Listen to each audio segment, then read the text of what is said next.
Honorable Chief Advisor, CGS President and Secretary, Excellencies, distinguished guests, ladies and gentlemen. Zulu has allocated 10 minutes for me to speak. I normally try to save a minute or two from such allocations. Let's see how it goes. Bay of Bengal conversation. The theme this time is that it's a fractured world. Can anyone tell me when the world was not fractured? I'm a student of history. I haven't seen any period in time when the world was not fractured. We have seen and heard. We have seen that on each and every issues, even where we normally feel that all of us should be on the same plane, we see that tremendous divergence always is present. So, we should devise our ways, keeping it in our view that the world is fractured and will remain fractured. And we have to get the best out of it in that fractured situation. I'll just touch upon 2, 3, or 4 issues in total. The Bay of Bengal, the importance of the Bay of Bengal. For Bangladesh, it is extremely important. This gives us access to the rest of the world. There are many unfortunate countries which do not have any access to the sea, and they have difficulties. We have seen, both in the region and beyond, that they do have difficulties. So that way, it gives us access to the rest of the world. It's very important for us. And secondly, its resources are also very important for us. Particularly the fisheries, for the large majority of the people, a huge number of people we have, an important source of protein, and also potentially a very important source of energy.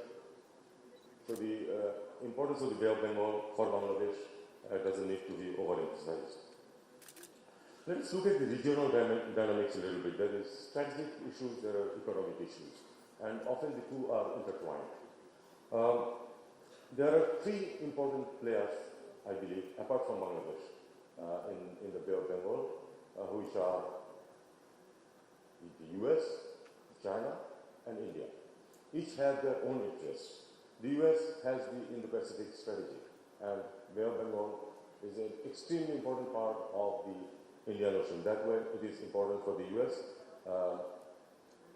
Let us not speak about the rivalries only, but there is the issue of dominance in the Bay of Bengal and the seas, which has been there for at least for the last 500, 600 years in different forms in different areas. So it is important for the US to keep its strategies okay. The Bay of Bengal becomes important for the US. For China, I think it is extremely important because the Bay of Bengal gives the access to the rest of the world and the huge economy and the trading relations that it has with almost the entire world except maybe South America and the west coast of the US. Otherwise, its entire access is through the Indian Ocean, and Bay of Bengal can give it the most coveted entry to the rest of the oceans. It is at present, as we look at it, it's extremely dependent on the Malacca Straits, which is strategically very important. And here, through Myanmar, China has an access to the Bay of Bengal and beyond. For India, it is part of the Quad. Led by the US, but India has its own interest in the Indian Ocean and consequently the Bay of Bengal.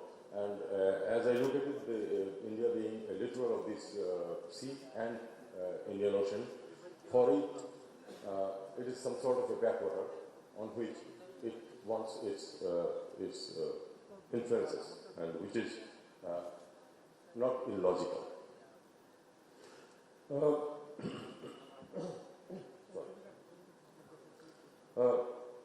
Now, here,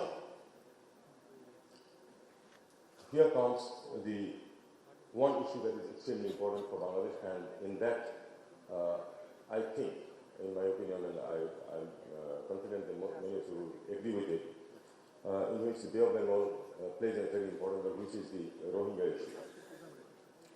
Now, on the Rohingya issue, I don't want to go into details. The question comes because we have seen that in the 8 years on this issue,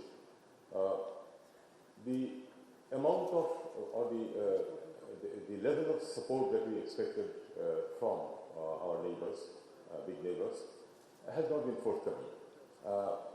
I look at it this way, that they have their own interests, so they cannot just ignore those interests and be on our side to resolve this issue, which is a very big burden on us and a potential threat, not only to Bangladesh.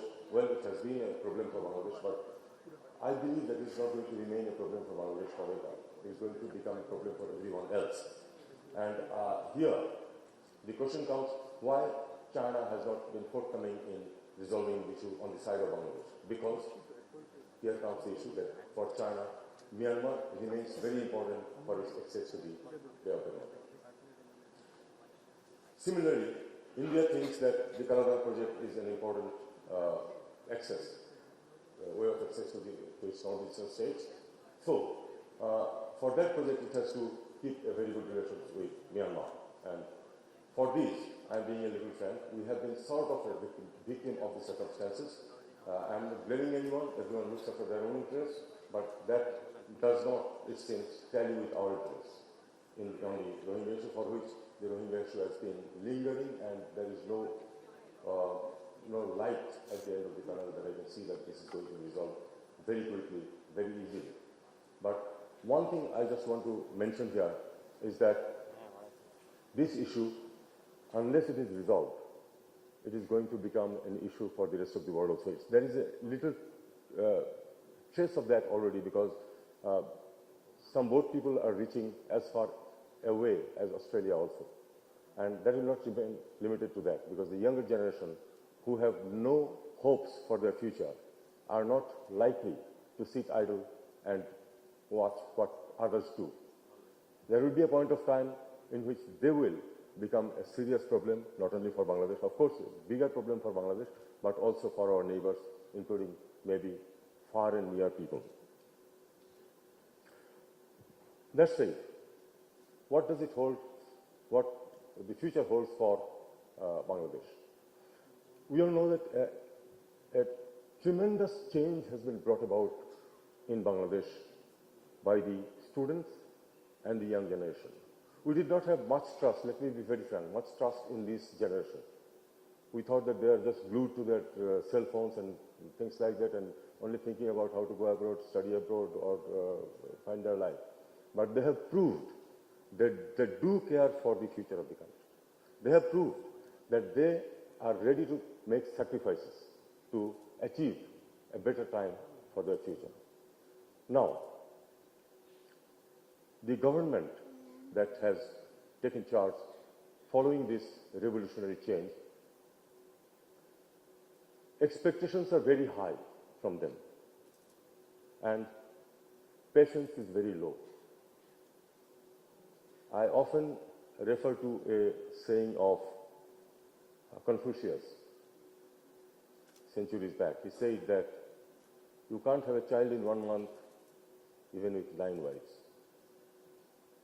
Every change requires time to affect that. And I believe that we might need a little more patience to solve the issues from every quarter, from the politicians, from the people, from the young generation, and everyone.